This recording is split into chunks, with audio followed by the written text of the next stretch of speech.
Does Monday at the office feel like a storm? Not with Microsoft Copilot. That feeling when Copilot gets everyone up to speed instantly? It's sunny again. When Copilot simplifies complex data so your teams can act, that sun's shining on a beach.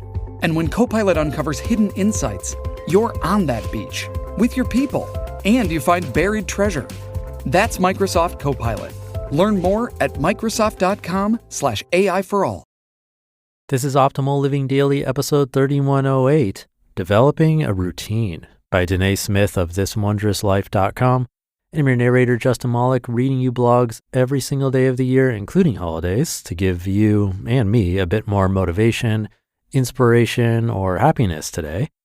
So with that, let's get right to it as we optimize your life. Developing a Routine by Danae Smith of thiswondrouslife.com. They say it takes 21 days to form a habit. So I knew once June hit, this dream routine I'd created to make room for more was out the window. This realization hit me as I boarded my flight to Dublin, Ireland. Smack dab in the middle of me attempting to grab a hold of my life, I signed up for an adventure with no regrets.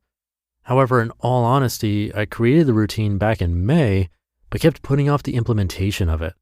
Yes, I had it all written out using the Fund Your Routine worksheet. I was all proud of what I was choosing to protect and release, yet somehow could not get it off the ground, and to top it off, I was going across the pond, so in my mind, it was a wrap.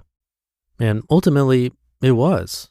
After Ireland, I could feel my world spiraling, not necessarily downward or even upward, just all over. There was a lack of structure in my world once July hit, and it pretty much continued for the rest of 2017. Yes, if you saw me, there was some semblance of order. I woke up, clocked into work, clocked out, went home, either went out that evening or stayed in and binged Netflix. So yeah, that's a routine, but by golly, it's not the routine I'd created or dreamed of. So now, as I write this post, I contemplate what this all looks like in my life this year. What rhythm has my day-to-day life taken, and is it the beat I want to keep dancing to? What routine have I fallen into, and is it the routine that makes room for what matters, or just a matter of convenience? Tough questions requiring real answers. You see, the rhythm my day-to-day has taken is one of the bare minimum. I go through each day doing what needs to be done to make it to the next day. Honestly, as I look at what my day-to-day has been for the last few months, it's flat. It's not intentional nor actively protecting or releasing anything. It doesn't make room for what matters. It's simply a convenient speed, easy to maintain and not costing me anything. That bothers me because the dreams I have and the vision I see for my life requires more from me than simple convenience and bare minimum. I'm learning to live out this tension of being where I am and knowing where I will be or where I desire to be. I realize developing a rhythm and routine helps bring balance to the tension. Balance, a word often foreign to me. See, I'm a person of extremes. I realize this every day. Give me an inch and I'll take you across the country and back. Give me an anthill and I'll return with every mountain range in the world. That's how extreme I can get sometimes.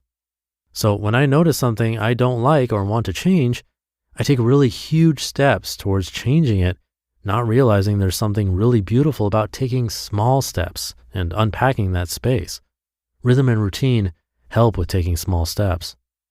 Like I shared in a previous post, having a routine is more than just a schedule of events. I believe the routine we create is closely linked to the culture we want to cultivate in our lives. A routine is about making space for you to get your mind, heart, soul, and body right. A routine is about making room for what matters and protecting it. A routine doesn't have to be this deep, intricate thing. Like I shared, making a cup of coffee in the morning is something I deeply enjoy and has always been a part of my routine. It's simple and an everyday thing for most people. But when I make a cup of coffee in the morning, I do it before everyone else is awake. And for those 5 to 7 minutes of boiling water, grinding coffee beans, and warmed up cream, it's just me, the sun rising, and thoughts. It's quiet and still, and I get to focus on the task in front of me. Nothing deep, but it's precious to me and honestly a time I fiercely protect. A routine is about doing for you what needs to be done so you can fully show up wherever you are. So how do we go about this? I'll be honest, I'm figuring it out too. But I believe the first step is assessing what rhythm your day-to-day has taken and the routine your life has fallen into. Then it's deciding whether it's something that's breathing life into you, thus breathing life into your dreams, or if it's just a road of convenience making no real impact. From there, I'd encourage you to check out the FYR worksheet and dream up what rhythm and routine you want for your life. When you download it, you'll see that the first question is, what is my word or phrase for the year? I really want you to take some time to think about this. This is the word or phrase you want to pursue or see emulated in your life. It's your why for the year. For me, I've been feeling strongly for the word full. This year I want to live fully, taking new risks and going on adventures. I want this year to be full of hope, love, connection, and dreams. I want it brimming. Not necessarily busy or overloaded, no, quite the opposite. I want to find fullness in the slow, intentional spaces. Usually I break my word down into an acronym, but I haven't done that yet, and I may not, but right now that's kind of where I'm heading. With this in mind, I approach developing my routine differently. Now it's about figuring out how to protect this why and how to make room for living fully. Make sense? The biggest challenge after all that writing and dreaming is doing it. It's taking what you've created on paper and making it your reality. This, my friends, will take time, and honestly, that's how I would approach this step. Start with one day and go from there. At least that's what I'm doing. I'm realizing that there will be some sacrifice involved, so it may mean going to bed earlier or waking up earlier. It may mean cutting the Netflix binge fest short or breaking away from the absent-minded social media scroll. It may be saying no to that happy hour hang or putting the phone on D&D for a couple hours. Whatever it may be, it's making the decision to choose which matters more, creating a routine in your life that gives room for what matters, or filling your space with unnecessary habits that only clouds your vision. What will you decide? You just listened to the post titled Developing a Routine by Danae Smith of thiswondrouslife.com, and I'll be right back with my commentary. One of the best things you can do for your kids is to teach them how to manage money, and this should be started when they're little. And that's why I'm so excited to tell you about the sponsor of today's episode, GoHenry by Acorns, the smart debit card and learning app for kids 6 to 18. GoHenry helps kids learn about all things money, earning, spending, saving, budgeting, and so much more. You can even track their chores and pay their allowance right in the GoHenry app. And with their GoHenry debit card, they can put their skills to use in the real world. Plus, parents can set spend limits and get real-time notifications whenever their kids use their cards. I seriously wish I had this as a kid. I had to learn about money the hard way as an adult.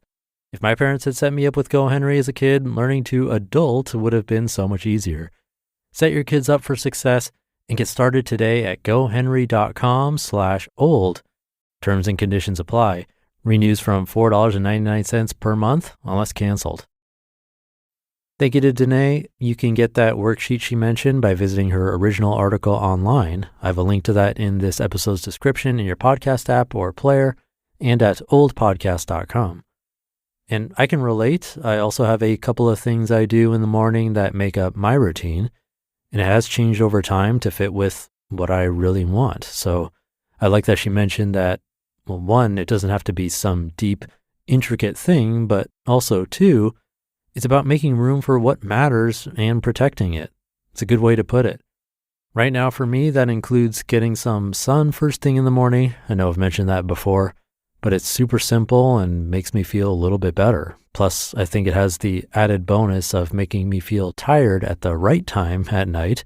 It sort of starts my body clock when I get out of bed. And then I like to do a Tai Chi practice or really small exercise also as a little win to start the day. And then I can have my breakfast. But yours can be totally different, which is great, but important to check in from time to time and evaluate it. So now seems like a good time to do that. I hope you're able to check in, and if you want to make a change, make a small one to start. But with that, have a great rest of your day. Thank you for being here, and I'll see you tomorrow as usual, where your optimal life awaits.